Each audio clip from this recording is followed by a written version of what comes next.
Assalamualaikum warahmatullahi wabarakatuh. My name is Nurul Emiza binti Cik Fauzi. Today we are Group 26, also known as Cosmos, and we will be present our case study on hazard identification and safety measure in the Unimap substation laboratory. Our team consists of 5 persons, which is myself, Siti Hajar, Nur Sabrina, Nur Alia Shakira, and the last one is Ahmad Zakwan. The purpose of this presentation is to identify and assess potential hazard in the substation laboratory. High voltage equipment like transformers, circuit breakers, switchgear poses serious risk during operation and maintenance. Our goal is to enhance safety through hazard identification, risk assessment, and control measure. Overview of the case study. The Unimap Substation Laboratory, located in the Pink Building, is a key facility for electrical engineering students. It supports hands-on learning for 20 until 25 students per session, focusing on substation operation, power system protection, and high voltage testing.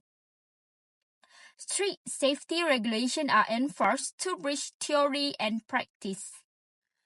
The lab transformer is a QTCR immersed hermetic type with primary voltage is 11 kV and secondary voltage is 433/250 volt.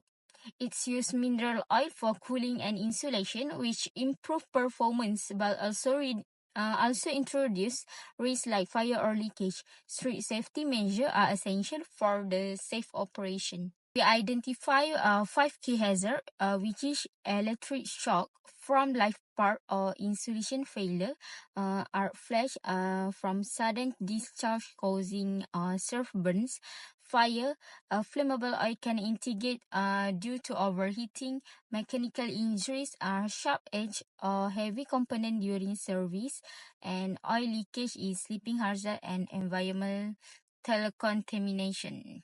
Based on severity and likelihood, we categorize that the risk for high risk is electrical shock, arc flash, and fire. For medium risk is mechanical injuries, and for the low risk is oil leakage. To mitigate risk, we propose engineering control, which is grounding system, insulation barrier, and oil containment area. For administrative control, provide the warning sign, restrict access, and clear procedures. And for PPE, need have the insulated glove, arc flash clothing, and oil-resistant shoes. Assalamualaikum warahmatullahi wabarakatuh. My name is Siti Hajar binti Ismail. My metric number is 22109142. Okay, I will talk about hazard 2, common safety issue in high voltage testing area. Okay, as you can see here in this slide, is about hazard identifications. Okay, several hazards were observed. The first one is high voltage equipment like a Tesla coil pose a serious electric shock risk, and the second one is loose cable on the floor create a tripping hazard, and the third one is the hot stick was stored upside down with its metal hood touching the floor. This could cause partial discharge. Okay, the last one is the area lack proper bearings and warning signage.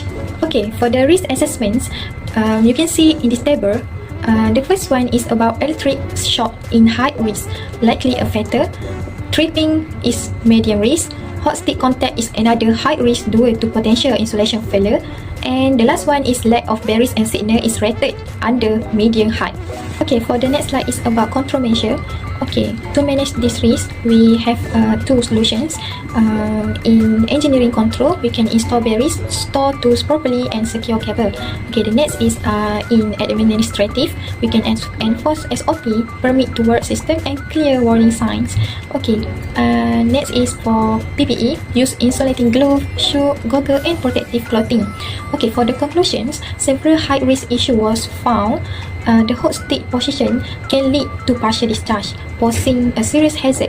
Effective safety measures, including physical control, procedure, and PPE, are essential to prevent accidents. Okay, that's all from me. Thank you.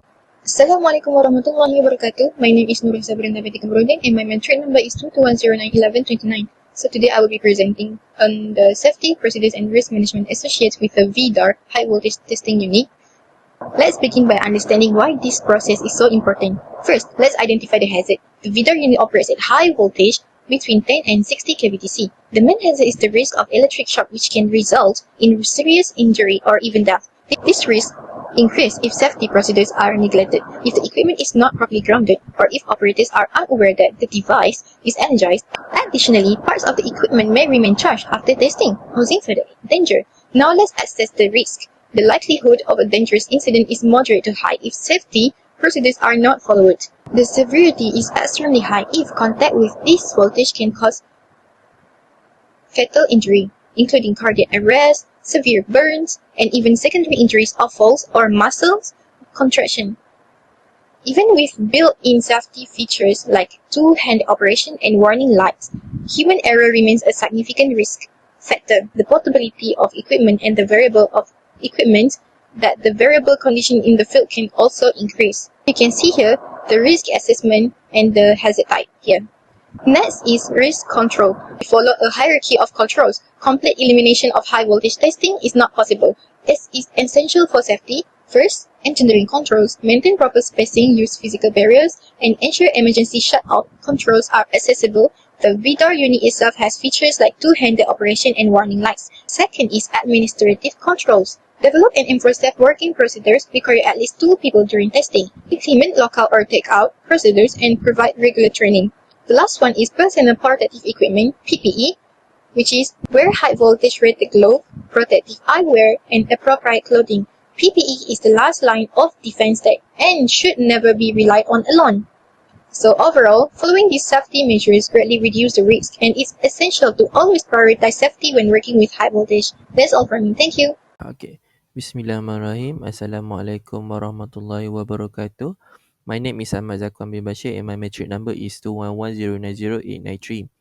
I will discuss about the hazard number 4, which is we determine the circuit breaker with the 11 kV.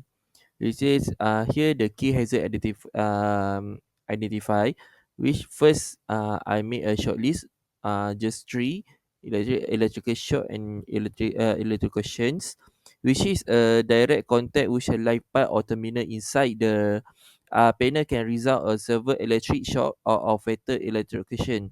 The panel operate at the 11 kV, which a highly dangerous. Export electrical part if the panel in open export the electrical part if the panel is open or improperly secure, increase the risk of the accidental contact. And by promote the best practice and produce for optimus safety, or we can add the arc flash and arc blast. A fault or improper operation can cause an arc flash, releasing intense heat, high light and pressure. This can result in several burns, injuries, or deaths to personnel in proximity. Okay, for the third one, overload circuit and overheating. Overload the circuit breaker beyond a rated capacity can cause overheating of conductor and insulation, uh, uh, potentially leading to the electrical fires. Old or poorly maintained panels may fail to trip during the overload, compound the hazards. Okay. Now we talk about the risk assessment. This I've been put a short list, which is electrical shock or electrocution. For this I've been identifying the assessment, which is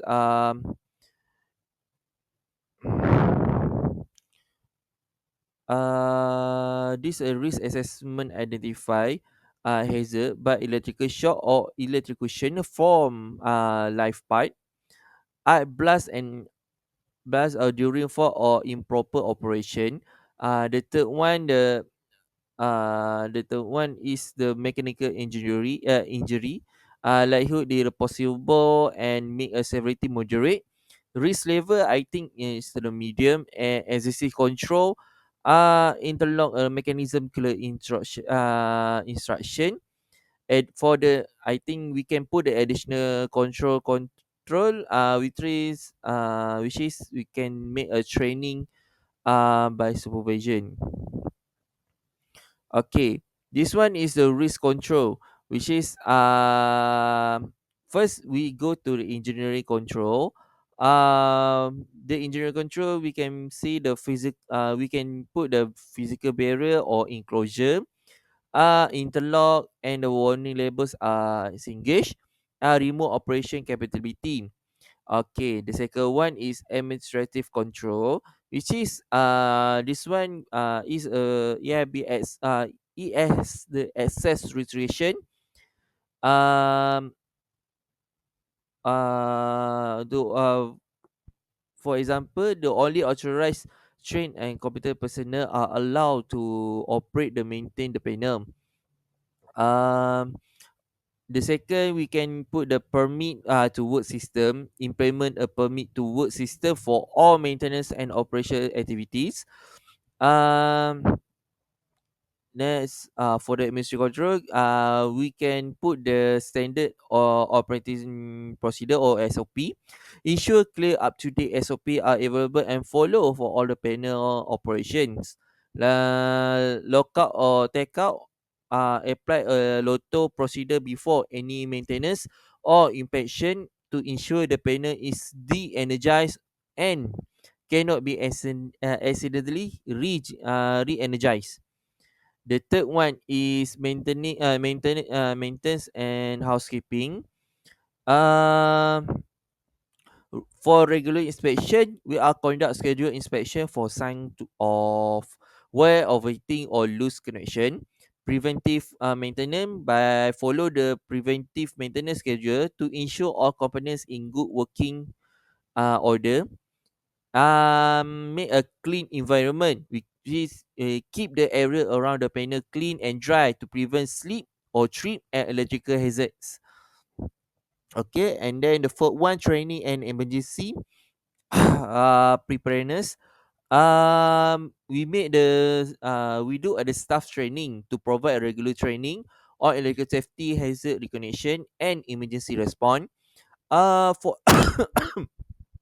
We do the emergency procedure, clearly display emergency contact number and procedure near the panel.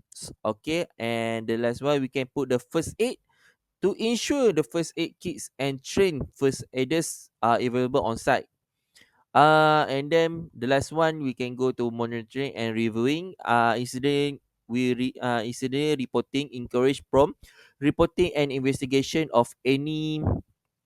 uh of any incident or near misses. Okay, and then by monitoring review, we can continuous improvement. But we can do the regular review and update the risk assessment and control measure based on the lesson learned and technology advance. Thank you. Hi, Assalamualaikum everyone. My name is Nur Aya Shakra binti Samsul ID and my metric number is 2210911115. Today I will share about common safety hazard in a substation lab. I briefly explain the main problem, how serious they are, and the solution we can take to make the lab safer. One key hazard is a block walk away. There is table placed right on the marked path, forcing people to walk around it. Plus, wire and tools are often left on the floor after experiment.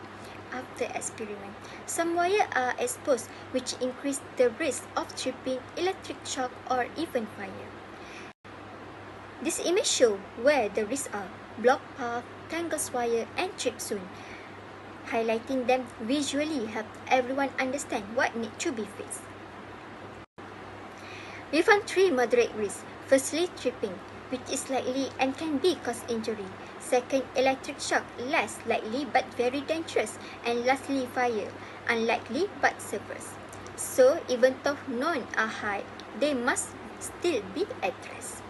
Risk control, elimination, and engineering. First, move the table blocking the walkway. Then, make sure wires and tools are cleaned up after every experiment. We can also install cable trays to manage wire and non-slip match to reduce faults. Second is administratively, we suggest a clean as you go rule and warning sign for PPE lab users. Should wear anti-static shoes and use insulated gloves when handling wires. Most hazards happen because of poor housekeeping. Our solutions are low cost and follow OSHA standard. Regular safety check and training can help maintain a safe environment. So, the conclusion, to reduce risk, we need to remove hazard, fix the setup, follow clear rules and wear proper safety gear. Everyone must play a role in keeping the lab safe. So that's all from me. Thank you.